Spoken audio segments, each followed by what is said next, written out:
আজ আমি ভেজিটেবল একটা সয়াবিন দিয়ে রাইস দেখাবো।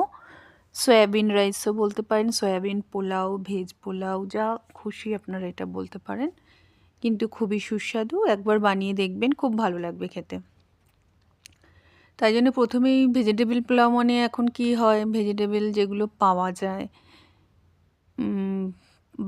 বাঁধাকপি বলছি, ফুলকপি, গাজর, বিনস, তারপরে হচ্ছে ব্রোকলি দিতে পারেন, তারপরে কড়াইশুঁটি যেগুলো আছে ওগুলোই বাজার থেকে নিয়ে এসেছিলাম।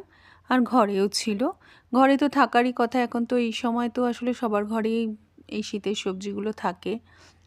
আর যদি আমি বলছি, যদি কখনো গরমকালে এইসব সবজি না থাকে, তাহলে আলু এইসব দিয়েও বানাতে পারেন। আচ্ছা, গরমকালে যেই সবজিগুলো পাওয়া যায়, মনে করুন ভেন্ডি বা ঢ্যাঁড়স, যাই হোক, এগুলো দিয়ে তো আর বানানো যাবে না, কিন্তু আলু দিয়েই বানাবেন। তাহলে যদি এই ধরনের পোলাও, আলু পোলাও হয়ে যাবে। যদি ফ্রোজেন কড়াইশুঁটি থাকে, কড়াইশুঁটি দেবেন। আর এখন গাজর টাজর তো পাওয়াই যায়, গরমকালে এই গাজরগুলোও পাওয়া যায় না, কিন্তু গরমকালে গাজর পাওয়া যায়, ওই অরেঞ্জ গাজরগুলো, সেগুলো দিয়েই বানাবেন। আর গরমের সবজি তো বিশেষ নেই বলুন, যেগুলো পাওয়া যায় সেগুলো অত গরমে এই পোলাওয়ের মধ্যে দেওয়াও যায় না। আর শীতকালেই আসলে এইসব খাওয়ার জিনিস, এই জিনিসগুলো শীতকালে খেলেই ভালো লাগে। আর ঝটাপট আপনারা এগুলো মানে ঘরে থাকলে না, এগুলো দিয়ে একদম বানিয়ে ফেলতে পারেন। খুব মানে একটা ইজি রেসিপি হয়ে যাবে, খেতেও ভালো লাগবে। তাই জন্য আমি প্রথমেই ফুলকপি, কড়াইশুঁটি বলছি, গাজর, বিনস সব একটু লম্বা লম্বা আকারে কেটে নেব। আর এরপরে আলুগুলোকে নিয়ে নিয়ে এগুলোকেও কেটে নেব। আলুগুলোকেও লম্বা লম্বা করে কেটে নেবেন, বা স্কোয়ার করেও কেটে নিতে পারেন, আপনাদের যে কোনো মানে যাভাবে মনে হবে কেটে নেবেন, যেটা সুন্দর লাগবে সেইভাবে কেটে নেবেন। এইভাবে আমি সব সবজিগুলোকে কেটে নিয়ে তারপরে এগুলো ভালো করে ধুয়ে টুয়ে রেখে দেবো। এরপরে আপনারা পেঁয়াজগুলো কেটে নেবেন। পেঁয়াজগুলো এমনি লম্বা লম্বা করে কেটে নেবেন, যেমন বিরিয়ানিতে দিই এমনিভাবেই কেটে নেব। আদা রসুনের পেস্টটা কড়াই রয়েছে। আর এদিকে আমি আপনাদের ওটা দেখাইনি, মানে আমি সয়াবিনটা কিন্তু কিছুক্ষণ গরম জলে ভিজিয়ে রেখে দিয়েছিলাম। তাতে কী হবে, সয়াবিন যেটা সফট হয়ে যাবে।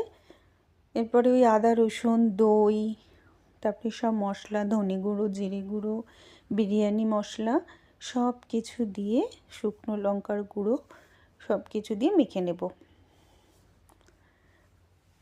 একদম ভালো করে সবজিগুলোকে না খুব ভালো করে মেখে নেবেন। তাহলে কী হবে, সবজিগুলোর ভেতরে মশলার একটা গন্ধ ঢুকে যাবে। মেখে কী করবেন, এটা কিছুক্ষণ অন্তত রেখে দেবেন, মানে সঙ্গে সঙ্গে রান্না করবেন না। সঙ্গে সঙ্গে রান্না করলে সবজিগুলো হবে না। আমি সব সয়াবিনগুলো দিয়ে দিচ্ছি। তারপরে মানে সয়াবিনগুলো করে ম্যারিনেট করে নেব ওই একই তরকারির মানে ওই মশলার ভেতরে দিয়ে এবার আমি কিছুক্ষণ রেখে দেব। এরপরে আমি কড়াইতে তেল দিয়ে দিয়েছি। তেল দিয়ে কতগুলো গরম মশলা ফোড়ন, যেমন জিরে গুঁড়ো, জিরে, এলাচ, দারচিনি, লবঙ্গ, একটু স্টার এনাচ, একটু কী যেন বলে, দেখুন, জায়ফল, জয়ত্রী, সব কিছু দিয়ে নেব। দিয়ে একটু ফ্রাই করে হয়ে গেলে, মানে একটু সুন্দর গন্ধ বেরোবে, তারপরে পেঁয়াজগুলো দিয়ে ভাজা করে নেব। হালকা বলছি, ভালো একটু ভাজা করে নেব পেঁয়াজগুলো। যেমন ভাজা করি অমনি ভালো করে একটু ভাজা করে নেব। যখন একটু লাল লাল ভাজা হয়ে যাবে, এর ভেতরে আমি এবার আমার যেই মেখে রাখা সবজিটা ম্যারিনেট করে রেখেছিলাম ওইটা দিয়ে দেবো। এবার সবজিটাকে ভালো করে এপিট ওপিট করে ভেজে নেবেন, যাতে কাঁচা মশলার গন্ধটা না থাকে। কারণ এর মধ্যে আদা রসুন দেওয়া আছে, তো যে কাঁচা লঙ্কার মশলা, এই কাঁচা মশলাটা যেন গন্ধ না আসে। ভালো করে তেলের মধ্যে ভেজে নেবেন। আবার অনেকে কি করে, ফুলকপিটাকে একটু ভেজে নেয়। আমার মতে ভেজে নিতে হবে না, এমনিতেই হয়ে যাবে। এখন খুব তাড়াতাড়ি তো সব সেদ্ধ হয়ে যায়, তাই জন্য আমি তো একেবারে ভাতের সাথে সেদ্ধ করবো। আপনারা যদি এরকম হয় যে আগে ভাত রান্না করে রেখেছেন পরে করে, সেটা আলাদা ব্যাপার। এরপর একটু নুন দিয়ে নেব, আর কিছু দেওয়ার দরকার নেই। এরপরে আমি যে চালটা নিয়েছি বাসমতি চালটা না, আমি কিছুক্ষণ ধরে ভিজিয়ে রেখে দিয়েছিলাম, প্রায় আধ ঘন্টা বাসমতি চালটাকে ভিজিয়ে রাখবেন। রেখে তারপরে এই সবজিটার সাথে মিশিয়ে দেবেন। এটা কিন্তু ভেজ বিরিয়ানিও বলতে পারেন, ভীষণ ভালো খেতে হয় ভেজ বিরিয়ানির মতো। একটুখানি আমি ইচ্ছা করে সয়াবিন দিয়েছি, সয়াবিন দিলে ভালোই লাগে খেতে। এরপরে আমি বাটিটা ধুয়ে পুরো জল দিয়ে দিলাম।